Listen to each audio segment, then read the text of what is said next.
Hello दोस्तों, नमस्कार। बीवी सर यूके में आपका स्वागत है। आज हम शिक्षण अभिरुचि के अंतर्गत बाल विकास टॉपिक लेकर आए हैं। आज हम बाल विकास की अवधारणा को समझेंगे, इसकी परिभाषा, इसकी विशेषताएं तथा बाल विकास और अधिगम में क्या संबंध है और ये क्यों महत्वपूर्ण है, इसको भी समझने का प्रयास करेंगे।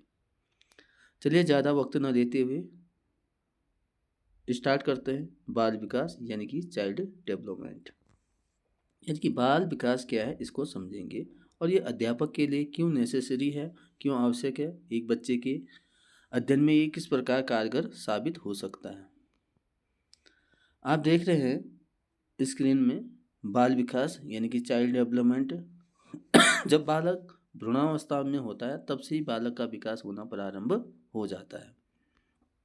धीरे धीरे उसमें शारीरिक विकास, मानसिक, भावात्मक और उपयोगी जानकारियां हम इस महत्वपूर्ण टॉपिक में समझेंगे कि बच्चा कब कब किस अवस्था में अपना कौन कौन सी गतिविधियां सक्रिय रहती है, किस प्रकार का उसका विकास होता है। सबसे पहले अर्थ को समझ लेते हैं। बाल विकास क्या है? बच्चे के शारीरिक, मानसिक, भावात्मक, सामाजिक और बौद्धिक पहलुओं में क्रमिक और निरंतर परिवर्तन होता है।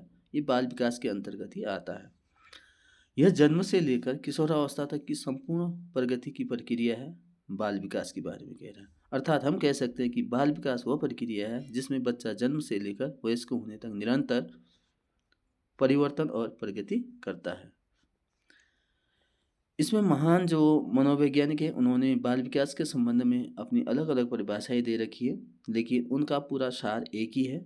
सिर्फ उनके कहने का जो ढंग है वो अलग है, हो सकता है, लेकिन उसका जो निष्कर्ष निकलता है केवल एक ही निकलता है। तो इसमें सबसे पहले है क्रो एंड क्रो।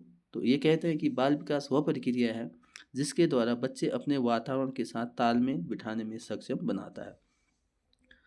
क्योंकि बच्चा जब छोटा होता है तो वो धीरे धीरे अपने आसपास के इन्वायरमेंट को देखता है और धीरे धीरे उस पर अनुक्रिया करना सीख जाता है और उसी के अकॉर्डिंग वो अपना विकास प्रारंभ करना शुरू कर देता है, चाहे भाषाई हो चाहे सामाजिक हो। तो इसमें कहा है कि करो को की जो परिभाषा है करो एंड करो की, child development is the process by which a child becomes the able to adjust with his environment, यानी कि वो अपने आसपास के इन्वायरमेंट के साथ अपना तालमेल बिठाता है। किस प्रकार से? इसमें एक है हेवलॉक, वो कहते हैं कि बाल विकास एक निरंतर और क्रमबद्ध परिवर्तन की प्रक्रिया है। इन्होंने कहना है कि बाल विकास जो है निरंतर चलने वाली प्रक्रिया है और क्रमबद्ध है। हर स्टेज में, हर उम्र में अलग अलग परिवर्तन हमको देखने को मिलते हैं, जो जन्म से प्रारंभ होकर जीवन पर्यंत चलते रहते हैं, अर्थात मृत्यु तक चलते रहती है ये। तो उनका कहना है कि child development is a continuous and sequential process that begins at the birth and continuous through out life. इसी में एक गेट्स महोदय है, उन्होंने कहा कि बाल विकास वह प्रक्रिया है जिसमें व्यक्ति का व्यवहार, क्षमताएं और कौशल लगातार बदलते और सुधरते रहते हैं। यानी कि जो बच्चा है, बालक है यानी मानव है, वो अपने अवस्था के अकॉर्डिंग, अपने अनुभवों से, अपने व्यवहार को उसके एडेप्टेशन में आने के लिए, उसको अनुकूल बनाने के लिए लगातार बदलते और सुधरते रहते हैं। अगर बाल विकास की विशेषता की बात करें तो main characteristic of the child development की बात करें तो अभी हमने परिभाषा देखा कि जो बाल विकास है वो एक क्या है, निरंतर प्रक्रिया, कंटिन्यूस प्रोसेस है। क्योंकि बाल विकास कभी रुकता नहीं, यह जीवन भर चलता ही रहता है। इसी प्रकार बच्चा जब जन्म लेता है तो जन्म के बाद वो अपने आसपास के वातावरण से छोटी छोटी गतिविधियों को देखकर उसको फॉलो करना शुरू कर देता है और उसको अपने अनुकूल बनाने का प्रयास करता है, चाहे भाषा हो, सामाजिक हो या मानसिक हो। इसमें क्रमबद्धता है, सीक्वेंशियल नेचर होता है। यानी कि जैसे बच्चा जन्म लेता है तो धीरे धीरे वो बैठना सीखता है, फिर रेंगता है, फिर चलना, फिर दौड़ना प्रारंभ करता है। जैसे हमने भाषा में पढ़ा था कि बच्चा फर्स्ट में क्या करता है, कूकना, फिर बलबलाना, फिर उसके बाद एक शब्द, उसके बाद अन्य शब्द सीखना प्रारंभ करता है। इसी प्रकार यानी कि जो बाल विकास में जो बच्चे का जो विकास होता है वो क्या होता है, क्रमबद्धता देखने को मिलती है। यह संपूर्ण प्रक्रिया यानी कि होलिस्टिक प्रोसेस है। यह बच्चे के शारीरिक, मानसिक, सामाजिक, भावात्मक और नैतिक पक्षों को शामिल करता है। हम बाल विकास के अंतर्गत बच्चे के मानसिक, शारीरिक, सामाजिक, भावात्मक और नैतिक पक्षों को भी हम शामिल करते हैं। आगे है व्यक्तिगत भिन्नताएं, क्योंकि बाल विकास के अंदर प्रत्येक व्यक्ति में इंडिविजुअल डिफरेंसेस हमें देखने को मिलती हैं। जैसे हर बच्चे का विकास दर अलग अलग हो सकता है, उसकी रुचि अलग हो सकती है और सीखने की गति भी अलग हो सकती है या विकास की गति भी अलग हो सकती है। कुछ बच्चे बहुत जल्दी बोलना प्रारंभ करते हैं, कुछ जल्दी प्रारंभ करते हैं, तो इनकी गति भी अलग होती है सीखने की। इसी प्रकार विकास की गति भी अलग अलग होती है, उनकी शारीरिक संरचना भी अलग होती है। आगे देखते हैं परस्पर संबंध यानी इंटरेक्टेड एस्पेक्ट जो है, बच्चे के सभी विकास क्षेत्र आपस में जुड़े होते हैं। बिल्कुल सही है कि बच्चों में जो विकास क्षेत्र होते हैं वो आपस में जुड़े होते हैं। जैसे मानसिक विकास सामाजिक विकास प्रभावित कर सकता है, यानी कि उसका मानसिक विकास है जो उसके सामाजिक परिवेश पर डिपेंड करता है कि उसके आसपास का समाज कैसा है, तो ये प्रभावित कर सकता है। अगला है परिपक्वता पर आधारित यानी बेसिस ऑन द मैच्योरेशन, यानी कि ये भी हमें देखना पड़ेगा कि जो विकास होता है तभी होता है जब उसके अंग सक्षम और क्षमता परिपक्व होते हैं। यानी एक छोटा बच्चा है, जब उसके अंग विकसित होंगे, जैसे हाथ पैर मजबूत होंगे, तो वो पेन को ठीक से या पेंसिल को ठीक से पकड़ पाएगा। हम ये उम्मीद नहीं कर सकते कि बच्चा लिखना प्रारंभ कर दे जब तक उसमें बच्चा परिपक्व नहीं हो जाता मेंटली रूप से, शारीरिक रूप से, तब तक उसका विकास संभव नहीं है। तो परिपक्वता पर आधारित है।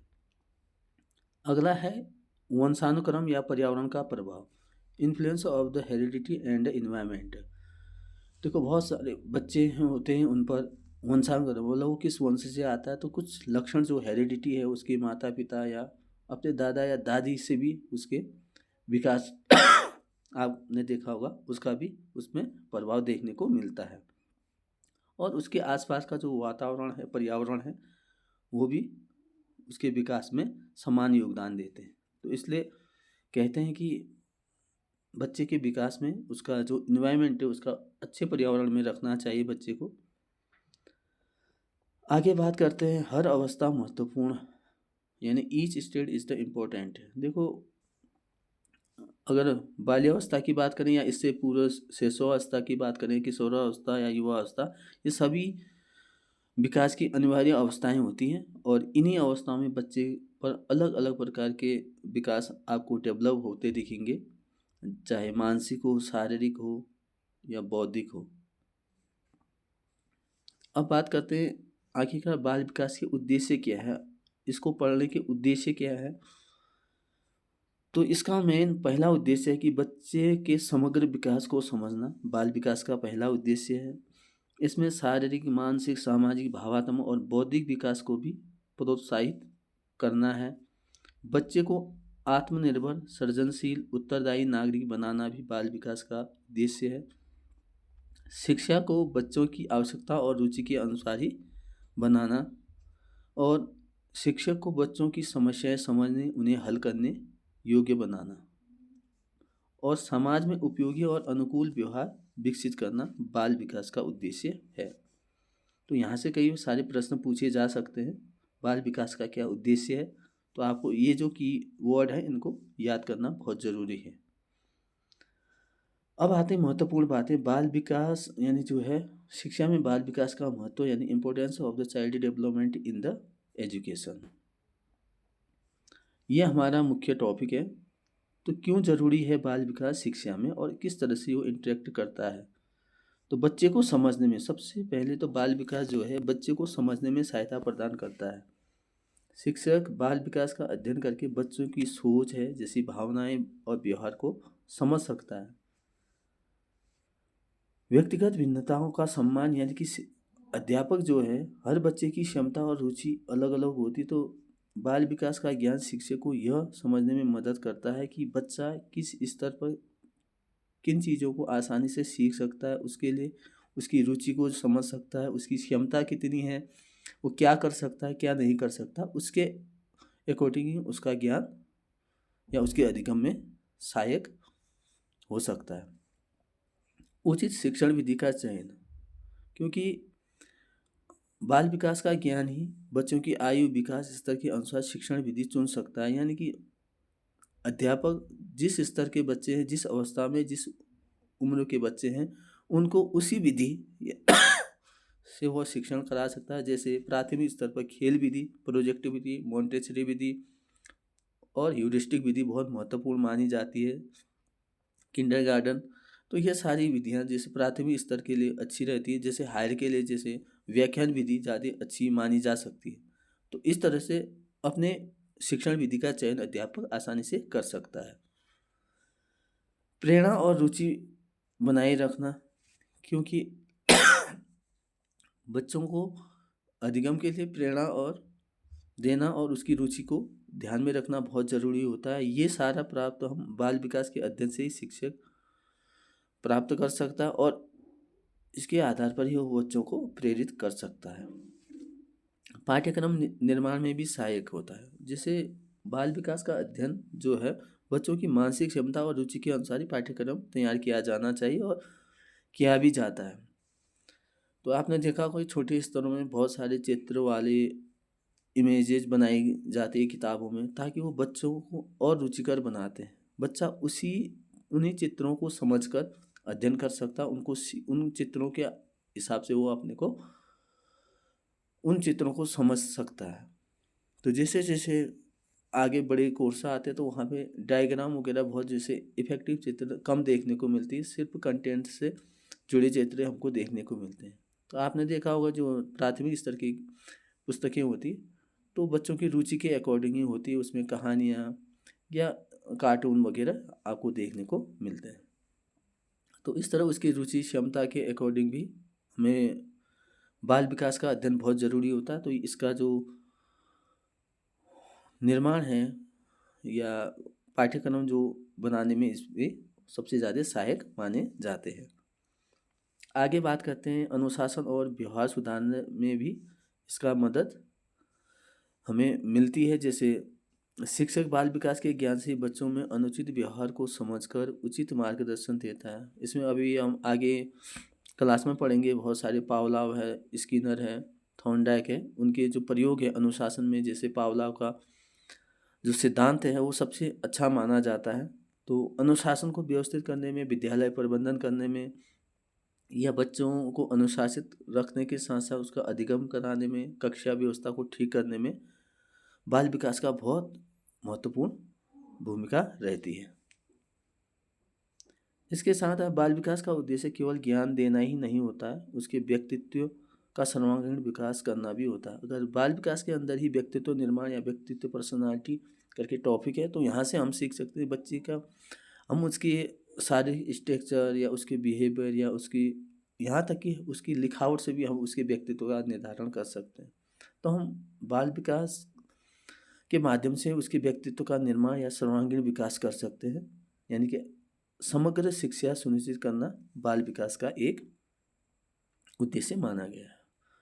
अब बात करते हैं बाल विकास और अधिगम में संबंध, यानी कि बाल विकास अधिगम में क्या संबंध है। बहुत से सारी बातें हमने पहले कर ली है कि बाल विकास के बिना अधिगम संभव नहीं है। अगर एक प्रभावी अधिगम कराना चाहते हैं या ज्ञान देना चाहते हैं तो अगर बिना बाल विकास के एक अध्यापक के लिए बहुत ज़्यादा कठिनाइयाँ हो सकती है। क्योंकि देखिए बाल विकास और अधिगम में महत्वपूर्ण जो संबंध रहा है, शारीरिक विकास की सर्वश्रेष्ठ होने पर अधिगम की प्रक्रिया तीव्र और स्थायी रूप से होती है। अगर व्यक्ति या टीचर को अगर बाल विकास का ज्ञान नहीं होगा तो उसे व्यक्ति के सर्वश्रेष्ठ अधिगम करने की जो स्थायी और तीव्र करने की जो क्षमता है उसका पता लगाना बड़ा कठिन हो जाता है। जैसे हम बाल विकास के अकॉर्डिंग हम पता करते हैं कि बच्चा मैच्योर है या परिपक्व हो गया है, तो उसकी सीखने की गति का हम आभास कर सकते हैं कि अब बच्चा इस स्टेज में ये सीख सकता है। तो उसकी जो सीखने की जो अधिगम करने की जो गति है तीव्र है, स्थायी है। इसलिए अगर हमें पता नहीं, अगर बच्चा अभी छोटा है, परिपक्व नहीं, तो उसकी सीखने की गति क्या होगी, मंद होगी। संज्ञानात्मक विकास यानी कि कॉग्निटिव डेवलपमेंट की बात कर रहा है, यानी कि जो मानसिक विकास की बात कर रहा है, वो उचित स्थिति में अधिगम को उच्च और स्थायी बनती है। यानी कि हमें मानसिक विकास किस स्तर में बच्चे तर्क या चिंतन या विचार अभिव्यक्त कर सकते हैं या चिंतन करना प्रारंभ करते हैं, तो हम बाल विकास के माध्यम से हम समझ सकते हैं कि संज्ञानात्मक विकास कब तीव्र होता है, तो ये अधिगम में महत्वपूर्ण सहायक होता है। सामाजिक विकास की प्रभावशीलता की प्रभावी अधिगम का मार्ग प्रशस्त करता है। यानी कि जो है बाल विकास से ही हम पता करते हैं कि बच्चे का सामाजिकरण किस एज में होता है, तो हम इसके आधार पर उसका सामाजिक विकास कर सकते हैं और उसको आसानी से समझ सकते हैं। आगे है संवेगात्मक स्थिरता के माध्यम से ही बालक संतुलित और कार्यक्रम व्यवहार सीखना है। देखो, बाल विकास के अध्ययन से पता चलता है कि जो बालक है, सबसे ज़्यादा जो सामाजिक विकास उसका बाल्यावस्था के अंत में और किशोरावस्था के प्रारंभ में बहुत ज़्यादा सक्रिय होता है। तो इस एज में सबसे ज़्यादा हमें गाइडेंस या मार्गदर्शन की आवश्यकता होती है। तो ये बाल विकास के अध्ययन के माध्यम से हमें पता चल सकता है कि बच्चे का सामाजिक विकास या किस तरह से हो सकता है। तो इसलिए हमें इस स्तर पे जो संवेगात्मक स्थिरता के माध्यम से हम बालक संतुलित कार्यक्रम व्यवहार भी सीखता है। तो इसमें सबसे ज़्यादा ज़रूरत होती है कि इसमें संवेगात्मक, क्योंकि किशोरावस्था में जो बच्चा होता है उसके जो संवेगात्मक विचार अस्थिर होते हैं। बच्चे अपने को किस दिशा में लेना है, यहाँ पे सबसे ज़्यादा एनर्जी यानी सबसे ज़्यादा आवश्यकता गाइडेंस की रहती है। हमें यहाँ पे बाल विकास के माध्यम से नैतिकता विकास के आधार पर हम छात्र के नैतिक कार्यों को और गतिविधियों को भी सिखाना होता है। तो हम उसके अधिगम में नैतिक विकास किस तरह से करना है, ये सारी चीज़ें हम बाल विकास के अध्ययन और अधिगम की ओर इंगित करती है। अब बात करते हैं मानसिक विकास के आधार पर छात्रों के द्वारा तर्क चिंतन या खुद संबंधी गतिविधियाँ सीखी जाती है। तो यही बात है कि बाल विकास के आधार से ही हम पता कर सकते हैं कि उसका जो मानसिक विकास सबसे ज़्यादा तीव्र कब अस्थिर होता है। अगर एक अध्यापक को ये सारी चीज़ें पता होगी तो हम छात्रों के द्वारा जो तर्क है, चिंतन है, खुशी संबंधी सारी गतिविधियों को सीखी जा सकती है। बच्चा किस एज में कौन सी गतिविधियाँ कराना हमारे लिए उचित होगा, ये सारी चीज़ें हम बाल विकास के माध्यम से ही सीख सकते हैं। तो इस प्रकार हमने देखा कि बाल विकास और अधिगम में एक महत्वपूर्ण संबंध है और बाल विकास एक अध्यापक के लिए क्यों महत्वपूर्ण है, इसको भी हमने समझा। आज के लिए इतना ही, धन्यवाद। अगले वीडियो में हम जो 30